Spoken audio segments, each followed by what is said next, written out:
हीरा, वो चमचमाता बेशकीमती पत्थर जिसकी चाहत मानो हर किसी की होती है। क्या हो अगर आपको पता चले कि हीरों की बारिश हो रही है? चौंकिए मत, ऐसा भी मुमकिन है।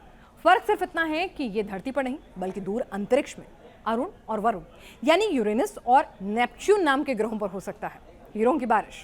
अमेरिकी स्पेस एजेंसी नासा के मुताबिक नेपच्यून और यूरेनस पर हीरों की बरसात हो सकती है क्योंकि नासा के वैज्ञानिक इन ग्रहों पर हीरों की अकूत खान होने का दावा कर रहे हैं। और क्या इन चमचमाते हीरों तक कभी इंसान पहुंच पाएगा? इन्हीं तमाम सवालों के जवाब तलाशेगी हमारी अगली स्पेशल रिपोर्ट।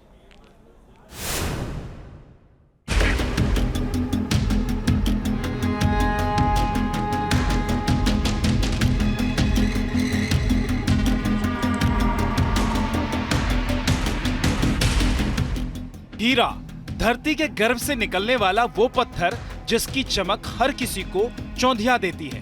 ब्लू होप से लेकर कोहिनूर तक दुनिया में ऐसे बेशकीमती हीरे हैं जिनकी एक झलक भर देखने को इंसान तरसता रहता है। इस खूबसूरत चमक से भरपूर हीरे को लेकर नासा के वैज्ञानिकों ने एक ऐसा दावा किया है जिसने पूरी दुनिया को चौंका दिया। नासा के वैज्ञानिकों का मानना है कि नेपच्यून और यूरेनस पर हीरे का बड़ा भंडार हो सकता है। इसके पीछे थ्योरी दी गई है इन ग्रहों पर बड़ी मात्रा में मीथेन और कार्बन का मौजूद होना और साथ ही इन ग्रहों पर मौजूद वातावरण का दबाव।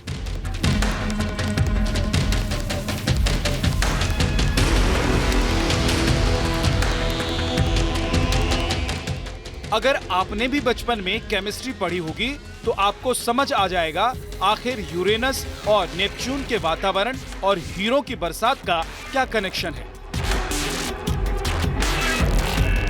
एक हीरे के बनने की वजह कार्बन के एटम होते हैं। जब कार्बन को बहुत ज्यादा दबाव में रखा जाता है या फिर वो प्राकृतिक तौर पर ज्यादा दबाव वाले वातावरण में होता है तो कार्बन के 8 एटम मिलकर हीरे के केमिकल बॉन्ड को पूरा करते हैं।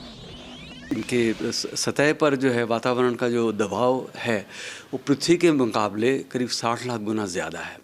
तो ऐसे ज़बरदस्त प्रेशर में ये माना गया है कि मीथेन टूट जाएगी, वो कार्बन के रूप में उसका एक हिस्सा आ जाएगा और वो कार्बन के जो कण हैं वो किसी समय जो है वो डायमंड के रूप में जो है वो शक्ल अख्तियार कर लेंगे।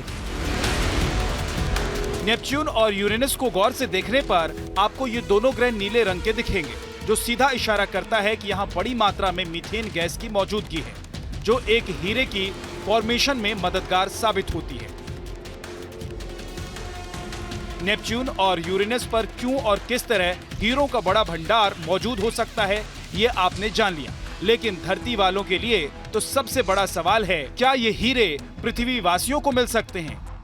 यहीं आकर फंसता है पेच अंतरिक्ष में हीरों के इस खजाने और इंसान की पहुंच का।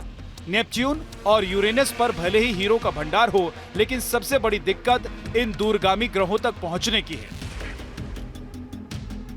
नेपच्यून और धरती के बीच 500 करोड़ किलोमीटर का फासला है, जबकि यूरेनस और धरती के बीच 300 करोड़ किलोमीटर का फासला है।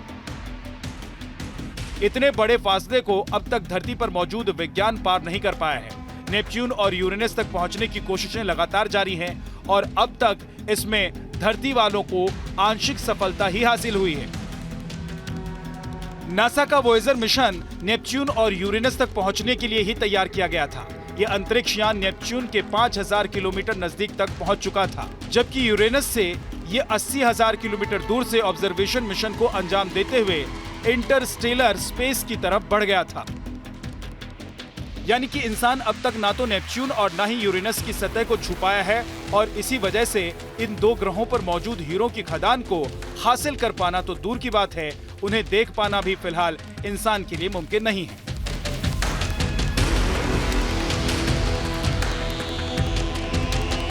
अंतरिक्ष के इस हीरा लोक तक पहुंचने में एक और बड़ी बाधा है। ये बाधा है नेपच्यून और यूरेनस का वातावरण, जहां असंतुलित गैसों की वजह से दबाव बहुत ज्यादा है।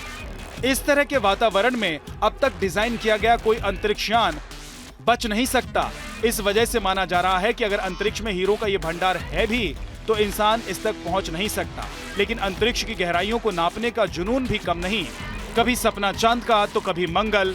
इंसान ने इन दोनों मंजिलों तक अपने कदम पहुंचाए। हो सकता है आने वाले दौर में कोई ऐसी तकनीक आए जो धरतीवासियों को नेपच्यून और यूरेनस तक पहुंचाए और हीरों का ये भंडार पृथ्वी को चमचमाए। Team news nation.